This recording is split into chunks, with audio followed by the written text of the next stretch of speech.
Rahul back. My name is Dr. Valen Christie. I've been a student of the Grand Master, Dr. Malachi Z. York, for 10 years. And in those 10 years, I've been exposed to nothing but undisputable truth, from the Nubian Islamic Hebrews, to the Ansar Allah community, to the Holy Tabernacle Ministry, to the ancient and mystical order of Malachi Zadok.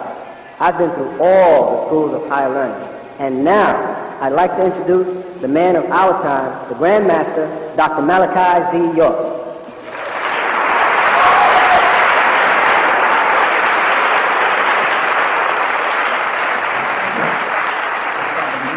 Of 1996, Farrakhan had a speech. He was speaking about how the Quran and the Bible wasn't the last book. Yeah, we had that. That's right. That's the book. That tape we sent out right before the Holy Tablet. Yeah, so he couldn't get out. He did it again to himself, and not negatively. I mean, I'm hoping that he's beginning to see how the ancient ones are working with us. Because in the postgraduate and the Sheikh Dawood versus Fard, we put a picture of him in the decorative hat with the upright crescent and the six-pointed star, right, on it to show that he wore it. And unbeknown to him, he did a Savior's Day not on the 26th or February 26th, which is not the Prophet Muhammad's supposed birthday, but rather on the 23rd, before the book is out. And he appears with the six-pointed star crescent. Now, never in the history of the fruit of Islam have they ever wore green outfits. Never.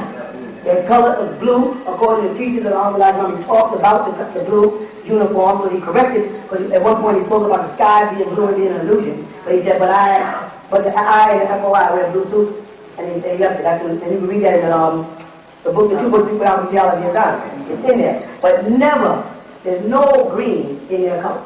However, Gaddafi put out what's called the Green Book a long time ago.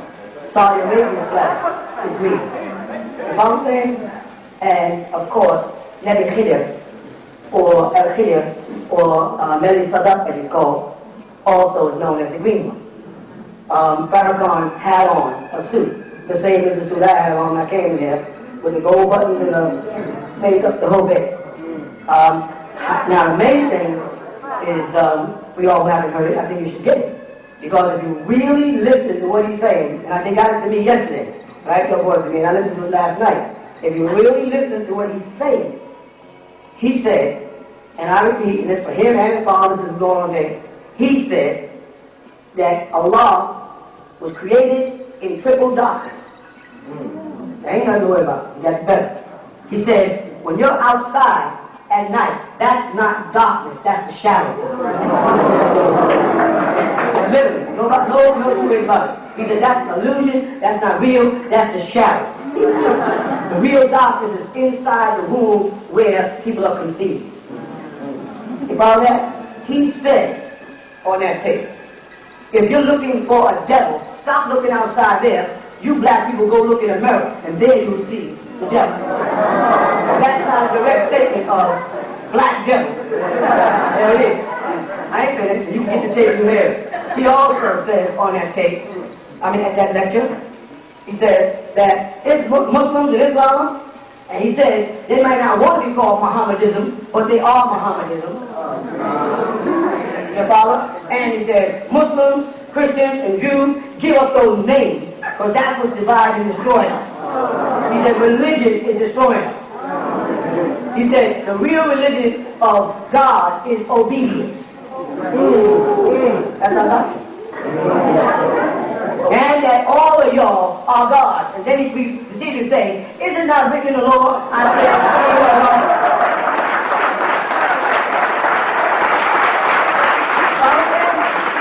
so, in my view, or my point of view, right, I don't see it as a negative case. I'm quite impressed by it.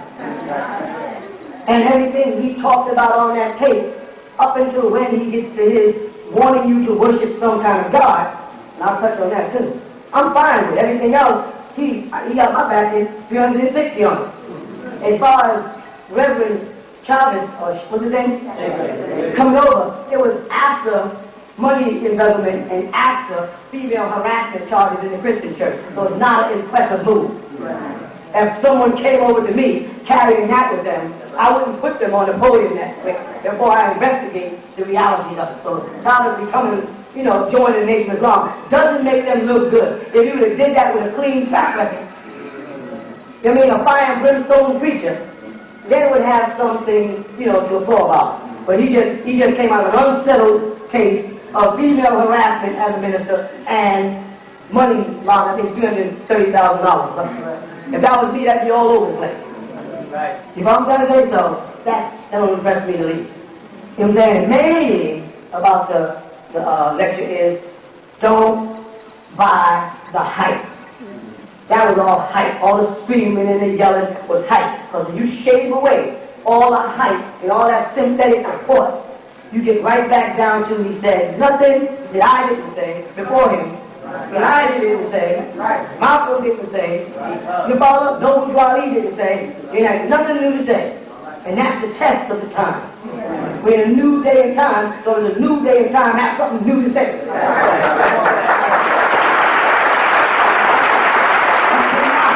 cannot expect to bring people out of a bad condition with the same bad information. The information has got to upgrade itself in order for you to upgrade the people. And Noble Ali, as a prophet, had a point, it made sense, and it lifted them to a certain level. Honorable Elijah Muhammad had a point, it made sense for that day and time, and it lifted them to a certain amount of level.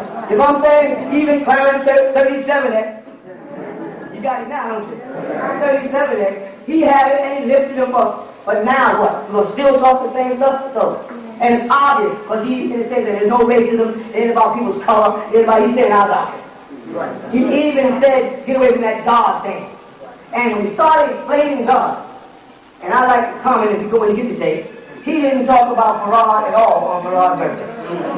Elijah Muhammad's son, Ishmael, Sinaiah's son, he did a Farad thing. Other ministers did it when they got up there one by one, but he didn't. He did not give Farad no prize. Because I know he's smart enough to know you can't get around those books to talk. He's going to have to answer a question and can't. And all the people sitting there had their books in the back of their mind. Not that everybody in their audience got it, but some of them I ain't reading that garbage. But the ones that want the truth will sit there and they will listen with those two books in their mind. And two more is coming out. And therefore, I think it's very wise to create this type. To put back on that garb that you saw me put on them things, and dress like me. Your father had to wear that upright 6-pointed star crescent when according to the Nation of Islam, it was supposed to represent a certain phase of the moon. And that phase of the moon is supposed to be what they refer to as the new moon, this way. And they were differentiating their crescent and their star, you can tell you, that's why the Nation of Islam, from that which Noble Ali brought out, which was there. And they could say, well, his represented years ago, his represented the setting, and ours represented the new. But they didn't have back then a moon like this. They didn't have that. That is not in your book, the upright crescent. I brought the upright crescent into existence before nature brought it into existence.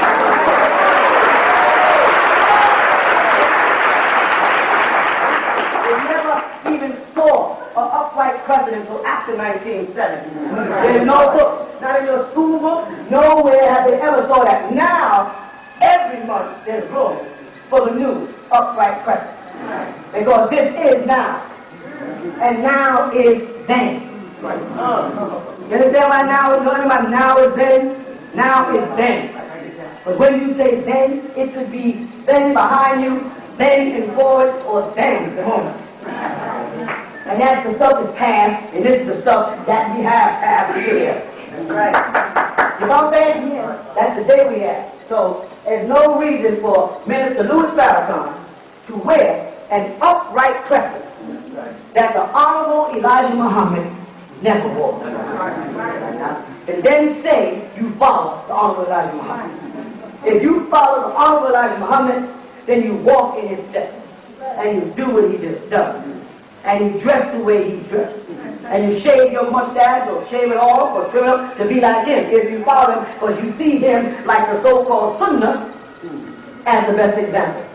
The Sunni Muslims, those that are wise, try to emulate Rasulullah Muhammad of 1400 years ago to the letter. And they call that following his sunnah, or his way of doing things. So now how are you going to be a follower of the Honorable Elijah Muhammad and following my sunnah? But I was upright crescent. And on that green hat, my color, you had a 6-point star. You can see it just as clear as day because whoever was on the camera might have been one of our followers. But these zoomed in right on his face. And you can see where they put the 6 points on it, not 5.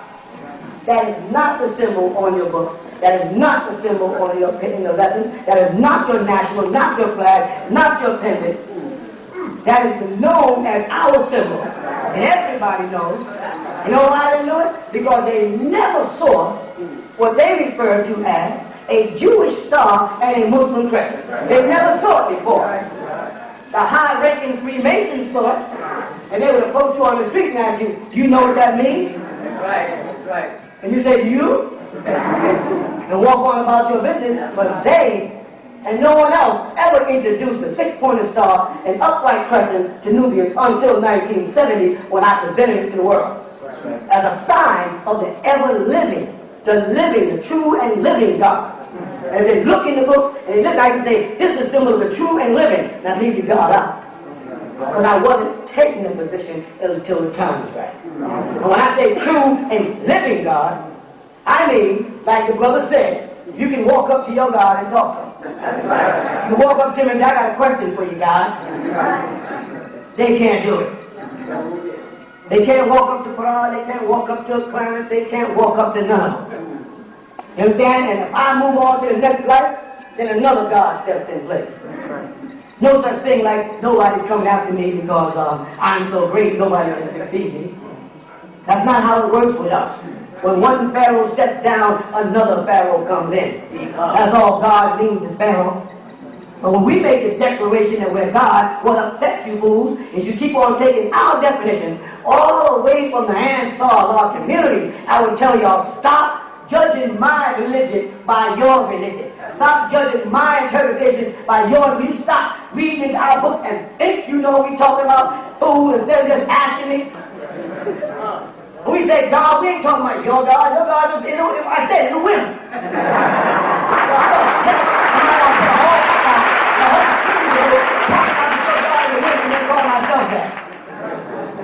I'm talking about when you look back at Sumeria and you see those deities on the wall, they were God. When you look back in Egypt, you see the deity on the wall, they are God. That's the kind of God I am. That's the kind of God I'm looking at. And that's the kind of God y'all forgot your word. And that's what they want to make you think when they say that's idol worship. And don't even define the word idol. What is an idol? The word they use in Arabic is mithla, like. They don't even have a word for it. Mithla is the root word for idol. What is it? If you idolize somebody, then doggone it, Master Prophet Muhammad and Elijah Muhammad are idols because you all idolize them. You have big old picture on the wall, bigger than life. So if you take this out of proportion of life, if you made it 1 inch larger than him, then you have now taken it and expanded God. So what's the problem? We don't have no problem with you calling on Elijah Muhammad God. We know he's God. Right. We have a problem with you trying to make us worship a proof. Something you cannot prove. Or we don't have a problem respecting Clarence 37 or 13, whatever you want to call that. But we're not going to worship the dead. You don't worship the dead. You respect the dead. You honor the dead. And only those dead people that did something is entitled to respect and honor. That's right. Those that haven't, they're buried with respect and honor, and everything about them is buried. Yeah. But those who have done something and made a mark, have affected our lives, we respect them. We respect the Mahdi, alayhi salam. And always will. That's right. Our Mahdi. If y'all don't want to be your Mahdi, then he's our Mahdi. You put him in our bag with the rest of our stuff. Y'all want some Gulama Asif from Pakistan? That's your Mahdi. That's fine. Y'all want Master Prophet Muhammad call your Mahdi? That's your Mahdi. That's fine. Why we all can't have our own Mahdis? We all got our own shoes on. My foot ain't the same size as yours. And as long as we don't stand toe to toe, we ain't got no problem. And we obviously, y'all don't want to stand toe to toe with me on which Mahdi is right. But I wrote a whole book on how my Mahdi is a true Mahdi. I can see y'all. I had to write a book on yours because you won't. You know what I'm saying? So that's the bottom line. Is that we are God, and we're reflections of God, and we're in the image of God, and in the likeness of God. If that bothers you, then hey, you just got to live with your problem. Toothache, come and go. Get it cured. Get the cavity dug out, get it shot, but do something. But don't interfere with me and don't try to get me, because you can't explain to me your food and you got a toothache anyway. I know you got a toothache. By toothache, I mean I know there's stress in what you're teaching, because I can see it in your eyes. I can see the lack of confidence while I watch that tape. I don't watch their tape to watch their mouth. I watch their tape and while their mouth is moving, that sound is coming out. I want to see if they really accept what they're saying. If they know what they're saying. And anytime anybody starts talking about God, they don't know what they're saying because they cannot prove it. If I talk about a car, I can prove it. If I talk about this I can prove it. If I talk about the compass and the square, the actual compass and the square, the actual the actual car, I can prove it or take you to one. And if I can't, I'll make one. Those are principles of being confident and being in truth and being right. Right. But not when I start trying to convince you that you are wrong if you don't believe in some unseen God. And give you a complex and try to make you feel guiltier because you're the kind of person that says, I don't mind, you look good feeling that way. But I'm the type of man that wants to know. That I'm a different kind of being. You can call me the devil, you can call me anything to make you feel comfortable because I want to know. I just want to know. Is there anything wrong with that now? You talk to me about Allah. Tell me about Allah. Can you explain this thing to me? Don't say God the Creator. Forget all that. And the worst thing you can do is run over to the Quran, a book written by mortals, if not written by mortals, recorded by mortals, stored in the subconscious or conscious mind of mortals and human beings who are all imperfect, like you said, a wobbling planet, a wobbling mind. Your mother ain't going to go to the Quran and say, listen, the Quran said, Allah said. Of course. The Quran was written for people like you that want to use the word Allah. Of course the Quran is going to back up Islam. You go to Jehovah's Witnesses, they do the same thing. They got a whole bunch of books that back up Jehovah's Witnesses junk. What about the universal truth? The universal truth would be to strip the name Allah and tell me the meaning of it. And your scholars can't even do that. El-Ilah or El-Lahu or they don't even know what it means. You asked one the other day, some 5%, I believe in Allah. What does Allah mean? He said, huh? The word, not the attribute, the word itself, that being attributed to the being, of course, the source, the person, or whatever, or the box of cookies. Whatever it is that you're calling Allah, what does the word first mean? They can't tell you.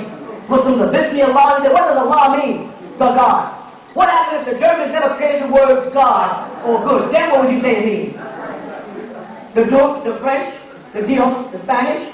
What would you say, man, that we didn't need all these other languages? Drop everybody else's language, brother, and tell me what Allah means. Now, what would happen is, if he could speak the Arabic language, he would start giving you a commentary of Allah in Arabic. That's the only way you can explain Allah. Because Allah is an Arabic word. You can't explain Allah in Arabic word in English. You would be translating. The bottom is you'd be moving away, you'd be going away from it, transit authority, understand? You'd be going away from it because you cannot capture the actual meaning. You follow? So now don't be trying to hold me in and make you think if a person don't believe in God and they're a devil. The person don't believe in God, brother, don't believe in the devil either. Don't understand that? They come together. Because you wouldn't even know there was a God unless there was a devil. Because there'd be no purpose for your God if there was no devil. So y'all need the devil as bad as y'all need your God. Because what would a religion be without the devil? What would be the purpose of Islam if there was no shaitan? What would be the purpose of Judaism if there was no Hasatan? What would be the purpose of Christianity if there was no dragon? You follow, so you ask the Muslims, do y'all need the devil? You better have the devil, because if you don't, you have to close your mouth and stop Mecca. Because the whole purpose of going to Mecca is to A'udhu Billahi Minash Shaitanir Rajeem. So Shaitan is everything you say. In your salah, you're praising Shaitan. When you eat, you're praising Shaitan. I don't want Shaitan to take my food. You know? Not only we don't say God is a wimp only, God and the devil is a wimp. That's a wimp club. get locked in one world ideology and think you got a monopoly on the whole world, got a big problem. Meaning, Islam, Judaism, and Christianity is nothing but one ideology on the planet. You don't know nothing about the depths of Hinduism, Buddhism, and Zoroastrianism, and a million other philosophies or doctrines or religions. It don't have nothing to do with your concept of belief. You only sound powerful because you're in a country that was owned and ruled and lived on by a group of people called Washata or Tulips from the ancient Olmecs, who did not believe in that God, and the Christian concept came over here with, people who were Portuguese brought the Christian doctrine over here and spread it there, and then later on, Judaism came over here, and then later on, Islam came over here, but the indigenous people of this land, the natives of what they call Americans, didn't know nothing about your God, and got wreckage that the Almighty was existing 900 years before Christ. Here, right on this land in America, 900 years before Christ, they're digging up heads right now in Mexico, called Amaxaman. And there they find traces of a people that look just like you. Before the year 570, when Muhammad alayhi salatu wasalam was born. Before Jesus was born. You understand that? We got a life and a culture that goes back way before that. We were called Moors by race way before Moor was synonymous with Muslim. They were Moors before they were Muslims. They were called Morenos before Muhammad was even born. Or Moor, the French way, before Muhammad was born. You know what I'm saying? Somewhere along the line, Islam bit its way into Moor. And now you got a bunch of people walking around saying, I'm a Moorish scientist, and raising their hand for Islam. Don't realize that Islam is taking away from the greatness of being a Moor, because Islam was born in Arabia amongst Hindus and Turks calling themselves Arabs. That's right. And there was no Middle East. Look at the map again, and then say Middle East. I show it also. Say it. Now, don't say the word. Think about Middle East. Where is it at? You do it. Go to a blackboard anywhere, and do this, make a comment, and put Middle East here, right? How can you be a Middle East? If this is west, and this is east, and this is north, and this is south, how can this be the Middle East? Now, we know of a thing called the Far East. That's the Far East.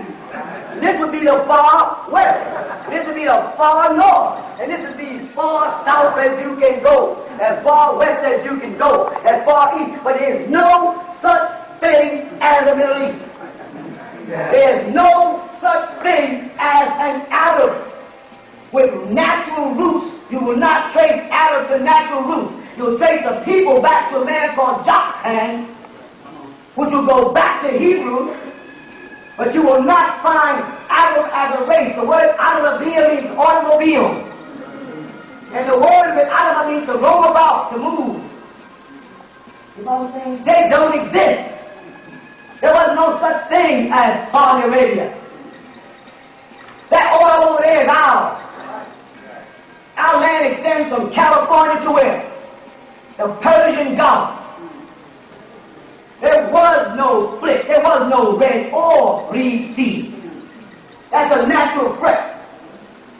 The Atlantic Ocean did not exist. I showed you all that back in the notebook. All those pieces fit right back in, straight on down through South America. There's no such place as Puerto Rico. That just means that when they got there, he said, that's the richest port I've ever seen. So how now are you going to say that Puerto Ricans are poor people, and Puerto Ricans are minorities, and Puerto Ricans don't have nothing? And when you say Puerto Ricans, you're saying they're rich. Simon Amorite says, you Puerto Ricans, he's saying, you people from that rich port. Right. You say, well, what happened to the riches? What happened to the people of the port?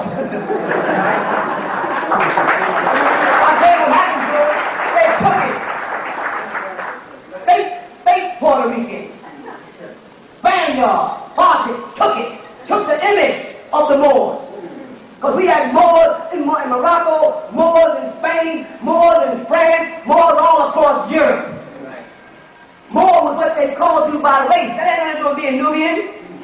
Had nothing to do with being Muslim or Hebrew. More describes your race. Morenos, blacks. People from that black soil. Quran says it. Man was created from the dust of the ground. So every time they try to change the meaning of Nubian and say, well, Aswan, from the word Aswan, black, does not have anything to do with the people there. It has to do with the soil of that place. Well, fine, because the people in that place who walked in that place 5.1 billion years ago walked alongside of dinosaurs in that place and left their footprint in that soil. And if your doctrine, meaning the Torah and the Quran and the New Testament is right, that man was shaped from the dust of the ground, then it was the black dirt of Aswan and shaped the skin of the man anyway, so it still covers the man.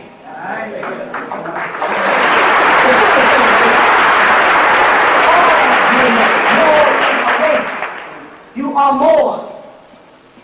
The Moorish Science Temple is relating to it from a Islamic standpoint of view, from a Moroccan standpoint of view.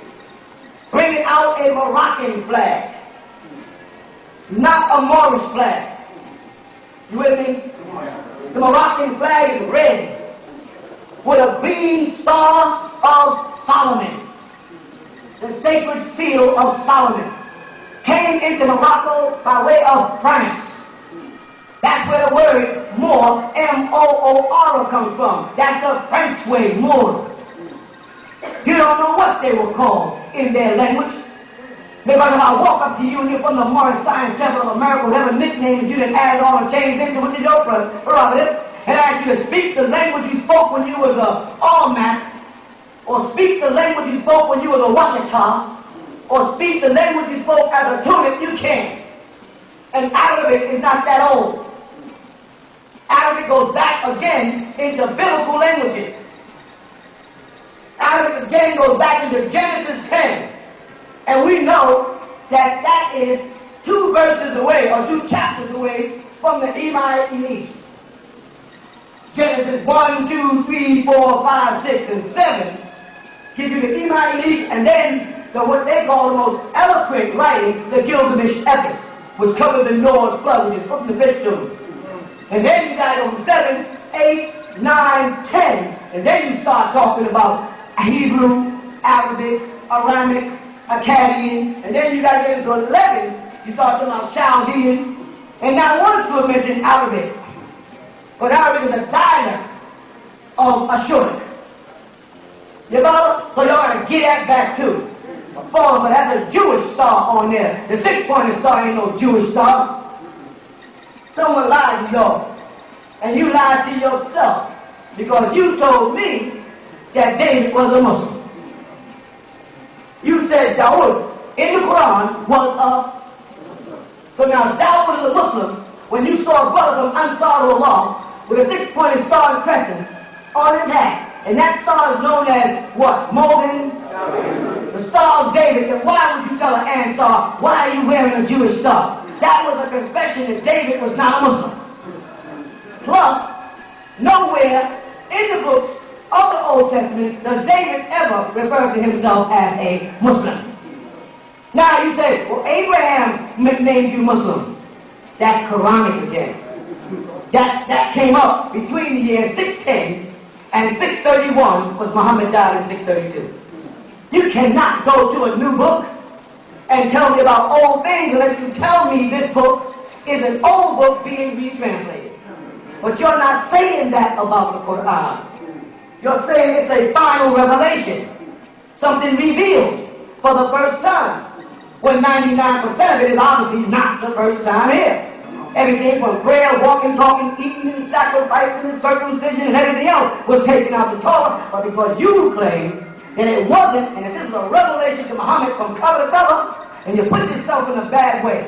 Because you got to then show me, not in the Quran, show me in the Tanakh, in the Torah, where Abraham calls himself a Muslim. Show me in the Torah where Moses calls himself a Muslim. And if you say, well, shalom is the same as salam, then why did y'all create salam if shalom already existed? Shalom alaikum was good enough. And I'll talk about that 1 second. But they need to know this. Well, I'm tired of hearing it. What does Assalamu alaikum mean? What does it mean? No, it doesn't. The word alay means what? On. Alaykum means on you all. Alay is not through you. It's not in you. It's on you the way that tarbush or that tawiyah or that imma is on your head. Listen close. Well, it's simple, but it was tricky. Some demon got it and did it again. You understand? Yeah. If I say to you, salam, peace, alaykum, I'm saying peace on you. I'm not wishing you peace. I'm not saying peace through you. The peace is not feed, developed in your heart. The just is not in your body. The ras is not in your head. It's island ras. Island is on the body. So when Muslims greet each other, it's a subtle trick. That's why I got shalom out here. Rahu back in. Because I tell you, assalamu alaikum. The peace be on you. You don't need peace on you. You need to be in a peaceful state. Wa alaikum salam. And on you peace. Or ma salam. With you peace. With, like with ma in Arabic is not with like in your character. That's anger. That's with like to accompany you somewhere. May peace walk beside you. Maybe that's why so many of y'all get hit by a car. Because you get hit and the peace gets away.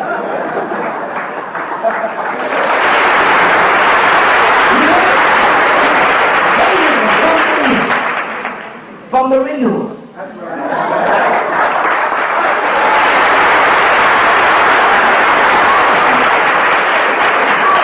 We have not heard that in 1400 years.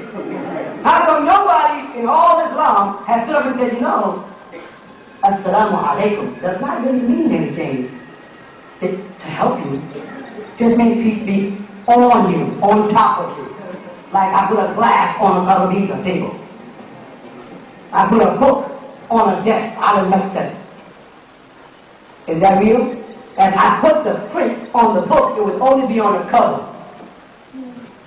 So you could, if you say, and Quran, the truth is on the Quran, you would not be saying the Quran has any truth. Alright, now if you read Surah Al-Baqarah again, the first couple of verses, you're going to see that Allah will be in. A seal on their hearts, but they translated it in. Deception, hype. Everybody knew we were coming. Right. Nobody knew when. Everybody knew this day and time was coming. They were calculating and we were calculating. And we're the best calculators. Because we have worked it out. So that is not no Moorish flag. That is a Moroccan flag. Unless the Moors they're talking about are Moors that fall under the government of Morocco after the 17th century when that flag got there. And when Dus Ali, was teaching Nobuju Ali, Dus Ali was not using a Moroccan flag. Because also Marcus Moses Garvey was also taught by Dus Ali. And Marcus Moses Garvey introduced a red, black, and green, which was originally black, red, and green. The flag as found in the Sudan, the flag of the Mahdiya, with a spear and a crescent. That was the flag, black, red, and green. And all of your revolutionists throughout America, by whatever group or sect, are popping up the Mahdi flag and don't even know it. They got all these black monkeys, all these red, black, and green flags. All of this snatched off. The spear and crescent, which symbolize the warriors of the Hajjadawa tribe that came down from the north to defend Sudan from Lower Egypt, actually, because the Mahdi was from the heavenly dollar of the Nile, a place. That was a place. So if I'm called John Malawi, I'm named after the place. If I'm called Nubian, I'm named after the place. But what am I by race? More. What is my nationality? More. If you're going to be anything, you're going to be an Afro-American, be a Moorish American. They got that far right, but they got to separate that doggone Islam from it. Because we go back before Islam. All the pharaohs were Moors. And if you go to Europe and you read in any of their books in Latin, you follow? And don't let them, we got to stop letting them call Moorish brothers Latinos who's not speaking Latin. We got to get away from that too. Got another one in Roman trip. Like Negra and Negro, which I showed y'all in the Bible. The Greeks were calling us Negroes. If all that, the Romans were calling us Morenos. Jesus was called Morenos. You know that in most Latino families, because the mind has been a mess with, the parents will tell them, don't be no lazy Moreno. That's right, and you're telling them. There ain't no different. Your mother saying, don't go hang out with them low like niggas. The same principle. But somewhere along the line, they made more synonymous with low life. So we got to reinstate that. But we got to make it clear to the Moorish Science Temple, we are your brothers, but only as far as the truth.